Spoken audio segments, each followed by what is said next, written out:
Hello po. Sa video ito, ating ipapakita yung sili natin na panigang at siling labuyo na naka-intercrop o nakapagitna sa mga talong. Ang talong na ito yung Prolifica. May isang buwan na rin tong talong na ito, magdadalang buwan na siya. Pero itong ating sili, tinanim ito nung pagkatapos ng bagyong Ulysses. Siguro kung na to, mahigit isang buwan na rin itong sili na to. Isang beses o dalawang beses ko na siya diniligan ng winner at saka yung may halong urea. At may mga bunga na po siya. Ang variety ng siling panigang na ito ay yung hot pot. Hindi siya yung Janko. Hindi natin siya pinambok para madali siyang diligan. Hindi ko siya lalagyan ng side dress na fertilizer. Ang plano ko dito puro dilig para makita natin kung anong difference ng yield at bulas ng nadiligan ng fertilizer at saka yung drench o yung side dress.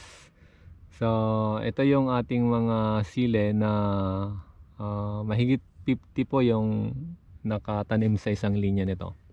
Medyo malalapit yung wala pang isang foot lang yata yung pagitan ng ating mga sile dahil naka-intercrop siya sa talong. Sinadya kong ganyan lang yung kanyang distance. So makita niya itong bunga ng siling panigang natin na hot pot yung kanyang variety. Mas mahaba, hindi ko alam kung hanggang kailan magtatagal yung haba ng bunga niya. Kasi sa panigang na yung Jango ng SOS, pagkatapos ng isang buwan lumiliit yung kanyang bunga. Pagkatapos ng isang buwan, pag siya namunga na, lumiliit. Ngayon natin itratry itong hot pot kung hanggang kailan mahaba yung kanyang bunga at kung hanggang saan ang kanyang laki. Hindi masyadong lumalaki yung yung Jango. Mahigit isang 1.5 feet lang yata yung nun, yung taas nun.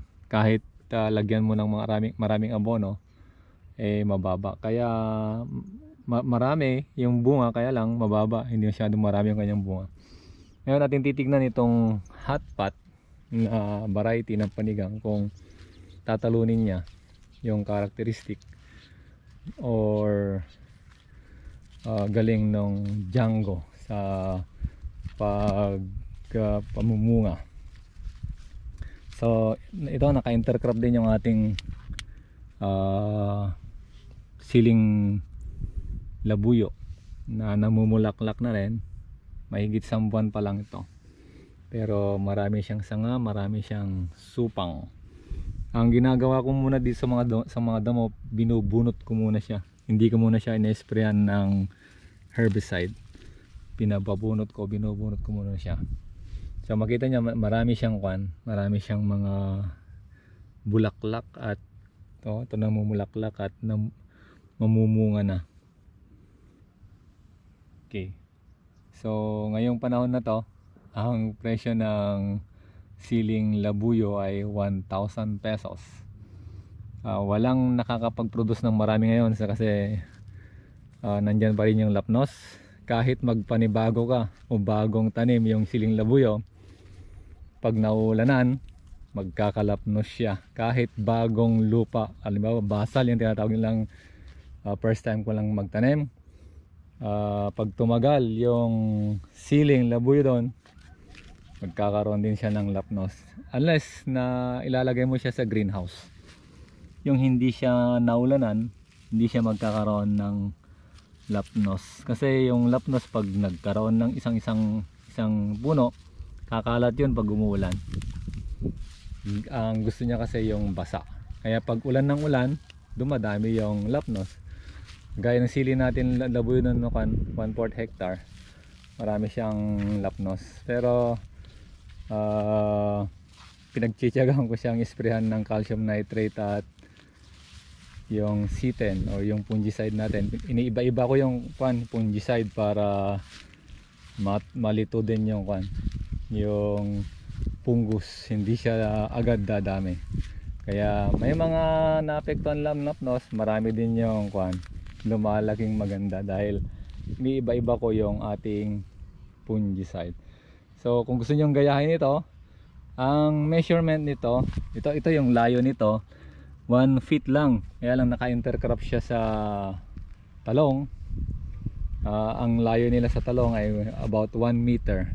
Hindi ko na to papadaanan pa ng basta nilagyan ko ng mababaw ng kanal yung magtatamnan. Dito na rin ako nagdidilig ng yung ating winner at saka urea. Kaya makita nyo ang gaganda ng ating sili. Pangalawang beses ko na tong nadiligan. Mahigit 1 buwan na po itong siling ito. At titignan natin yung outcome, kung ano ba yung gaano kadami, gaano kataas ang aabutin nito. Nilagyan natin to ng organic fertilizer.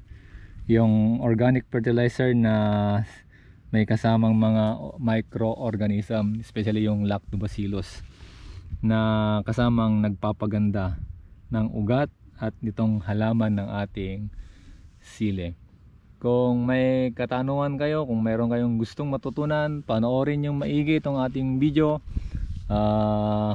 Medyo i-analyze yung mabuti yung ating mga sinasabi para kayo po'y matuto. Ito po yung mga talong na nandito sa tabi ng may tigisa siyang talbos na na apektuhan ng fruit shoot borer or pati yung mga pero medyo nakokontrol siya ng Nembesidin. Pinaghalo ko ngayon, pinagpapalit-palit ko Nembesidin at Deltakin na magkahalo. Nung nakaraan yung Cartap at saka Metomil. Tinutuklas natin kung ano yung pwedeng pangpuksa, pampaalis para hindi mamahay dito yung mga insekto. So far marami naman tayong napipitas ng mga good dito. So ito yung klase ng gardening na ating tinitingnan kung maganda, kung pwede atin itong i-recommenda or pagpapatuloy. So maraming salamat sa inyong panonood sa ating mga video, sa ating mga sa pagtangkilik din niyo sa ating mga produkto. Alam ko napakarami nilang bumibili ng ating mga products sa G-Farm. Maraming salamat po. Tangkilikin po rin ninyo yung ating mga yung vitamin na pangpalakas ng katawan. Sa ating sponsor po yan, Usana. At ganoon din, magpabook kayo ng ticket kung gusto niyo mag-travel abroad or travel in the Philippines sa ating WCA. Hatid po yan ang ating sponsor. So God bless sa inyong farming, sa inyong pagtatanim. Naway umasenso kayo at makita nyo, masumpungan ninyo yung kagandahan ng farming. Kagaya ko na mas gusto kong mag-farming kaysa magturo. Teacher ako pero mas malaking kita po dito. Unlimited po ang kita dito. Mag-struggle ka nga lang ng pag first time farmer ka. Siguro yung kung wala kang sinusundan, wala kang pinag-aaralan, steady ka lang, hindi ka lalago. Pag ayaw mong gumastos, ayaw mong bumili ng mga libro o mga reading materials para gumaling ka, ayaw mong mag-attend ng mga seminar, magiging stagnant kang farmer, ibig sabihin hindi ka asenso.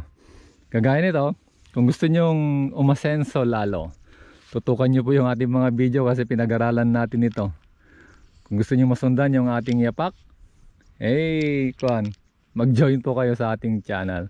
Papakita natin doon yung mga totoo at tamang procedure. Huwag kayong maniwala sa mga ibang mga nagpapakita ng mga technique na yung mga galing lang sa kusina, galing lang sa kung saan sa mga talbos-talbos, kung ano-ano mga extract yung kanilang may ginagamit.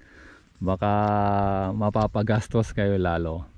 So dito sa ating sa ating mga procedure, sa ating mga technique, tuturuan natin kayo kung paano yumaman, lumaki ang kita sa farming, lalo na kapag kayo may mga farm. So ituturo natin sa inyo kung paano palaguin, gawing mine or parang mine of gold. Ibig sabihin, hukayin natin yung mga nakatagong ginto sa inyong kabukiran, kasi nasa halaman ang buhay. Lahat naman tayo kumakain ng gulay, kumakain ng mga product galing sa halaman. So balik tayo sa bukid, pagyamanin natin ito. Maraming salamat sa inyong panonood. God bless po.